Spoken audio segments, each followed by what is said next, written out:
I'm coming off a spiritual high at the David L. Lawrence Convention Center in Pittsburgh this week, where the National Pastoral Musicians Convention was held with thousands of people across our country.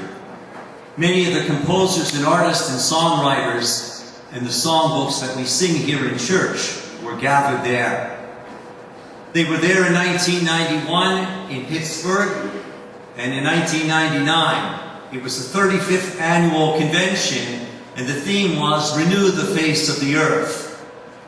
And this was the booklet from it of the Pittsburgh Bridges, to be bridge builders to bringing the gospel to nourish people's spirits through song, through prayer, through homily. It was a zenith apogee experience to see all those extraordinary people privileged enough to share their talents and their gifts to help God's people grow in praise and glory of God. I was blessed to be there, and I was grateful to be part of that assembly of such a vast throng who seeks to nourish people wherever they are, whether in Chicago, whether in Idaho, whether in Colorado or California, to nourish God's people with God's presence is what we are called to do as His disciples. So it was nice to raise that banner and stir into flame, to renew the earth, our call of being Christian, Christ's presence, Christ's nourishment for others. This summer I've had a nice read from Brian Draper entitled Less is More, Spirituality for Busy Lives. He's in the United Kingdom, and he talks about spiritual intelligence, and he does workshops around the globe, how to be spiritually charged, alive. And it is his contention that through appreciative inquiry, if we focus on life on the glass of water half filled rather than half empty, we will be more satisfied with our life. If we look at the flaws and the deficiencies and the idiosyncrasies and our hang-ups and our weaknesses and our addictions, and we become obsessed and fixated with what's wrong with the world, it will take away our spiritual charge and energy, and we will be depleted and frustrated and empty.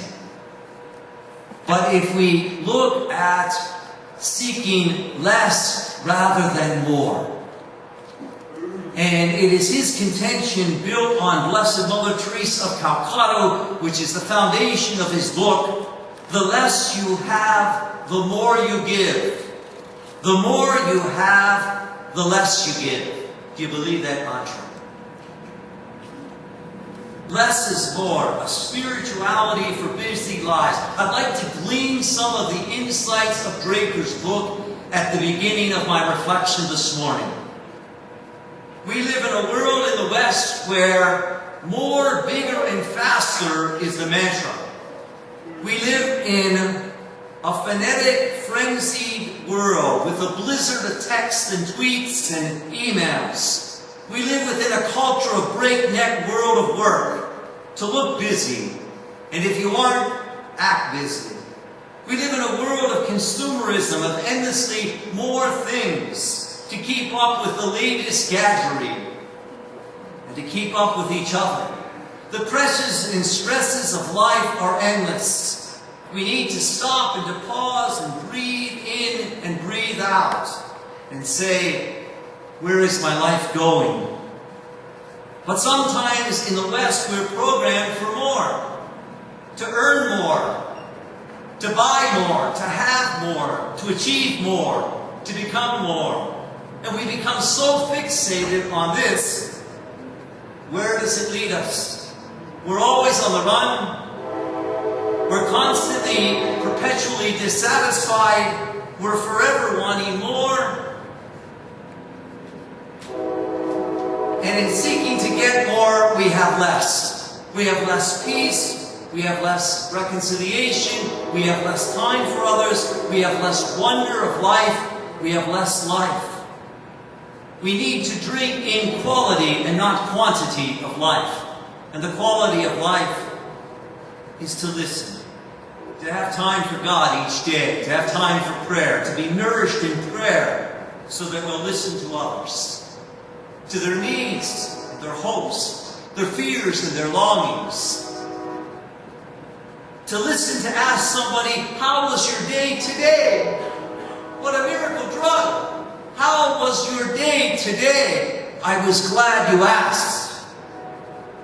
My brother's been in Allegheny General Hospital. He came to visit me from Oklahoma City for Mom's 89th birthday on Monday. Wonderful day. That afternoon, my brother was in a car accident. Spent the rest of the week in Allegheny General Hospital. I was speaking to a cardiologist I had buried several years ago. And I said, Doc, this is what happened to my brother. This is the report. For 40 minutes, he gave me undivided attention. And he stopped. And he did heart surgery on me without doing heart surgery. He healed my heart that was frayed and fractured because of my brother's car accident. The quality to put other people's needs before our own. We need to turn from selfishness to selflessness, and that's what the gospel is all about. To making us selfless, sacrificial, to pour our lives out for others. To say, Lord, I thank you for the picnic pail that you've given me of 5 barley loaves. Puny, paltry, the poorest gift possible, representative of the 5 books of the Old Testament of the Torah.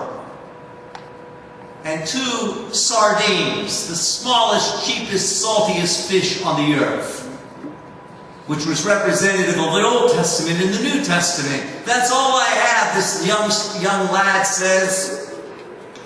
And what happens? It's the only miracle in all 4 of the evangelists, of Matthew, Mark, Luke, and John. And John says that when Jesus sees human hunger, he immediately responds. There's 306 Americans in this great country. Do you know 42 million of them are in poverty? Tragedy, huh? Tragedy.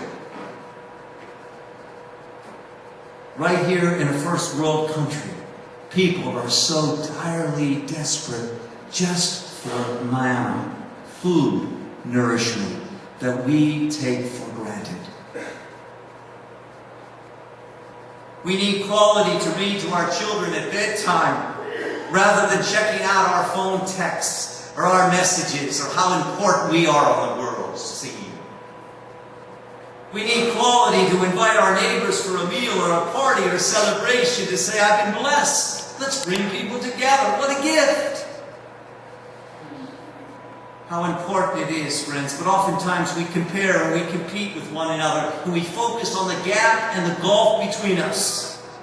Whether that gap is they have more talent, they have more resources, they have more looks, they have more status, they have better gene pool, they have better money, they have better religion, they have better status, they have better whatever it is in the universe.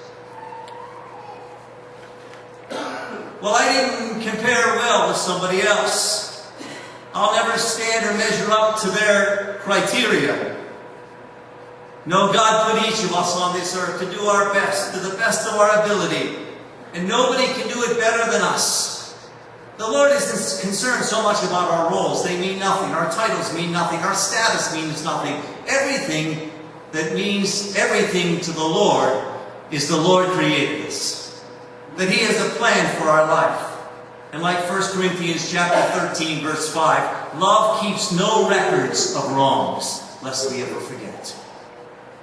Thank God our God is so merciful to us. As we are beggars at His table, we cry out for His mercy. We are sinners. We are desperately in dire need. We are indigent. We need God's love.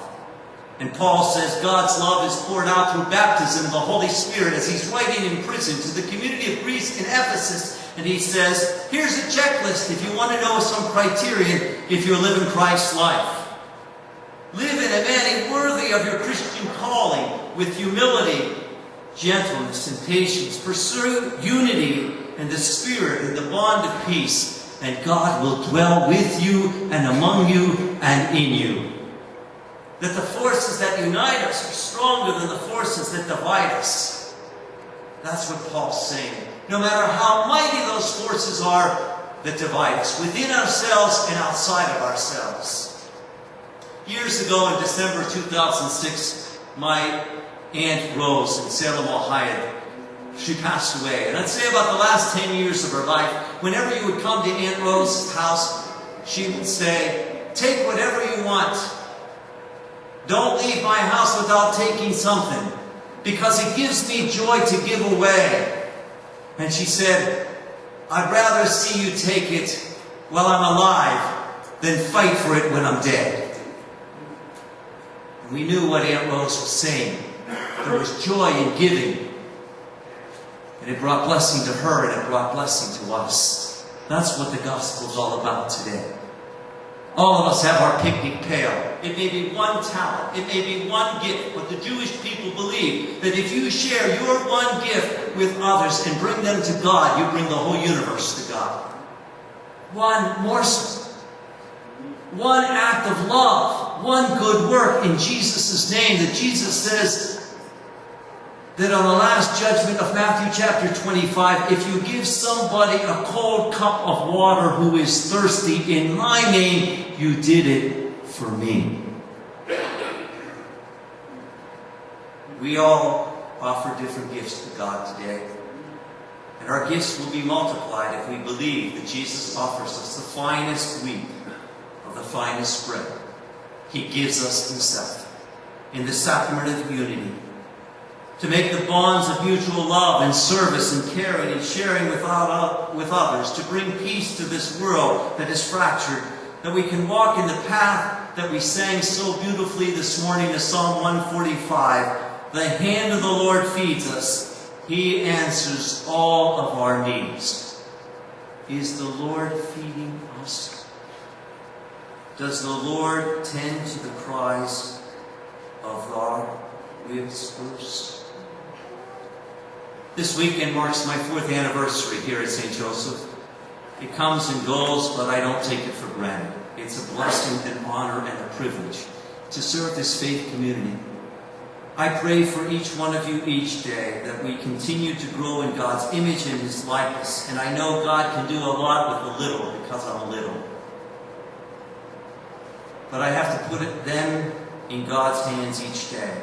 And know the miracle of gathering in his house each Sunday and the joy of gathering as his people on a journey to the kingdom, to be nourished by the table of the Lord's word that gives us nourishment and strength to fight the battles of life so that we do not collapse and stand. And the Lord sanctifies our spirit to give us his body and blood to strengthen us to be his disciples. You know, I've been looking around to get a Last Supper scene to put in the dining room in the rectory. And it's sort of been the missing piece my 4 years here, and someone this week gave me from their home. They were downsizing, moving to a smaller place, and they gave me a picture of the Last Supper, and it's just the perfect size. And it's the perfect painting. And I thought to myself, Lord, lest I ever forget, I was sent to St. Joseph to gather your people at table and to feed them with Christ's love. May I never be too burdened or busy to ever forget that. I pray each day as I pray my divine office. And in the front of my office I have this simple prayer card that I want to close my reflection with, that I pray each day. Oh Jesus, in union with your most precious blood, poured out on the cross and offered in every Mass, I offer you today my prayers, my works, my joys, my sorrows, and my sufferings, for the praise of your holy name and for the desires of your Sacred Heart, in reparation for sin, for the conversion of sinners, in union with all Christians, and our final union with you in heaven. Amen.